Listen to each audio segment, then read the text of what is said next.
एक बार की बात है। पहाड़ी के नीचे बसे एक छोटे से गांव में एक जवान लड़का रहता था। वह लड़का उस पूरे गांव में अपने आलस्य और काम चोरी के लिए प्रसिद्ध था।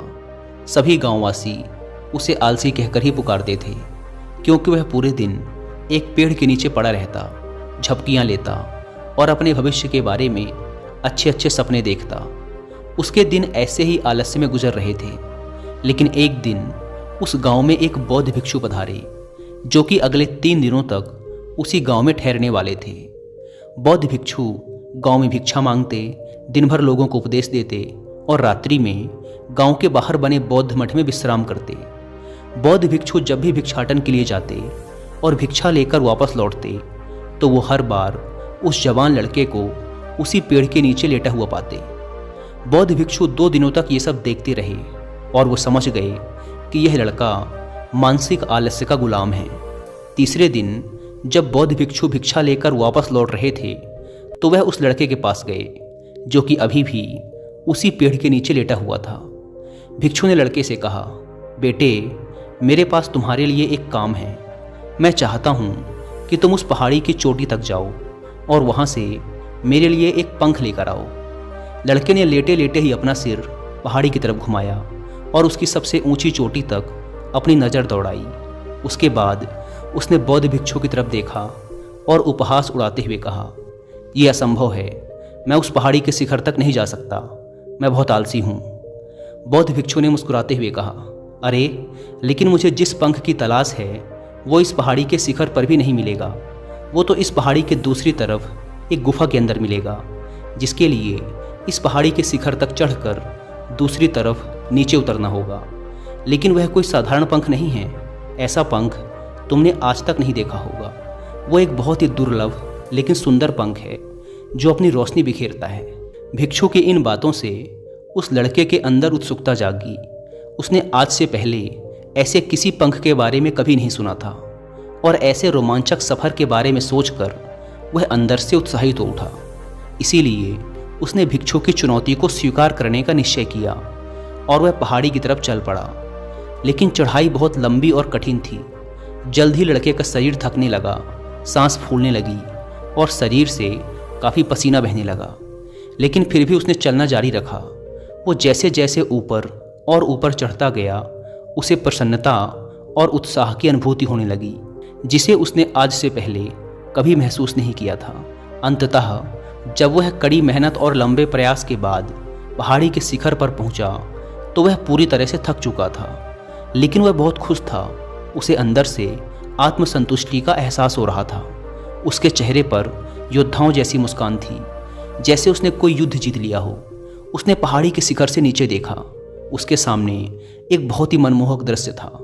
उसने अपने अंदर एक उपलब्धि की भावना महसूस की, जो उसने आज से पहले कभी नहीं की थी। लेकिन असली चुनौती आगे थी। लड़के को पहाड़ के दूसरी ओर उतरना था और उस गुफा को ढूंढना था जहां पंख के मिलने की बात कही गई थी। नीचे उतरना और भी ज़्यादा मुश्किल व खतरनाक था, क्योंकि ढलान ज़्यादा खड़ी थी और चढ़ाई के समय लड़का कई बार लड़खड़ाया और गिरा भी था, तो वह डर भी उसके अंदर था। लेकिन भिक्षु को पंख लाकर देने के वादे की वजह से वह लगातार आगे बढ़ता रहा।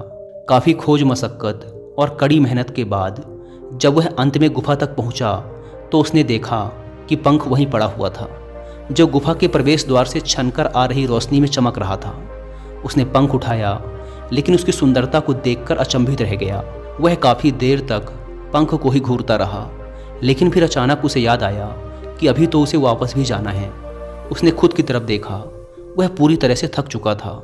वह चिंतित हो गया कि वह पहाड़ पर कैसे चढ़ेगा और भिक्षु तक पंख कैसे पहुंचाएगा। एक पल के लिए उसने हार मानने के बारे में सोचा, लेकिन फिर उसे वह उपलब्धि और गर्व की भावना याद आ गई, जो उसने पहाड़ी के शिखर पर पहुंचने पर महसूस की थी। उसे एहसास हुआ कि उसके अंदर इस सफ़र को दोबारा पूरा करने की ताकत और दृढ़ संकल्प है। वह दोबारा पहाड़ी पर चढ़ने लगा। उसकी मांसपेशियों में दर्द हो रहा था, पैर कांप रहे थे, फेफड़े फटे जा रहे थे। वह कई बार लड़खड़ाकर गिर भी पड़ा, लेकिन उसने हार नहीं मानी। वह खुद को आगे बढ़ाने के लिए लगातार प्रेरित करता जा रहा था। अथक प्रयास और घंटों की कड़ी मेहनत के बाद अंततः जब वह बौद्ध भिक्षु के पास पहुंचा, और उनके हाथों में वह पंख रखा तो उसकी खुशी का ठिकाना ना रहा। उसे महसूस हुआ कि आज उसने अपने आलस्य पर काबू पा लिया है और कुछ महत्वपूर्ण करके दिखाया है।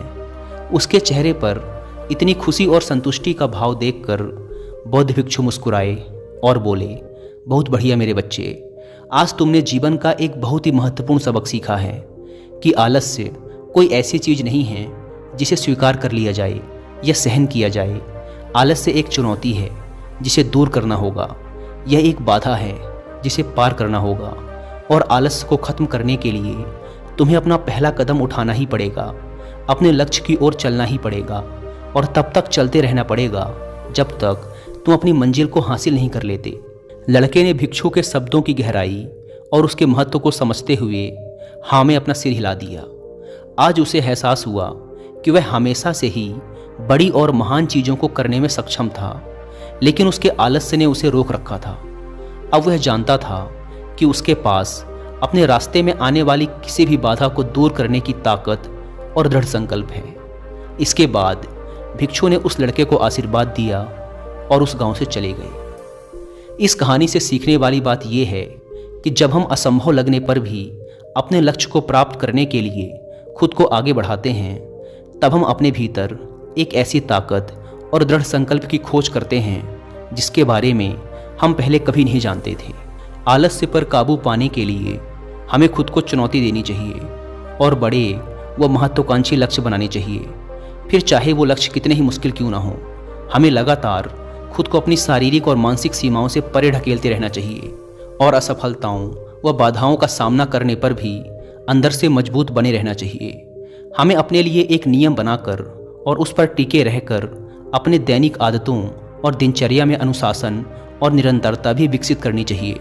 हम कुछ ऐसी अच्छी आदतें बना सकते हैं जो हमें मन न लगने पर भी ध्यान केंद्रित करने और क्रियाशील बने रहने में मदद करती हैं। एक और महत्वपूर्ण बात, आलस्य पर काबू पाने का मतलब विकास की मानसिकता विकसित करना है।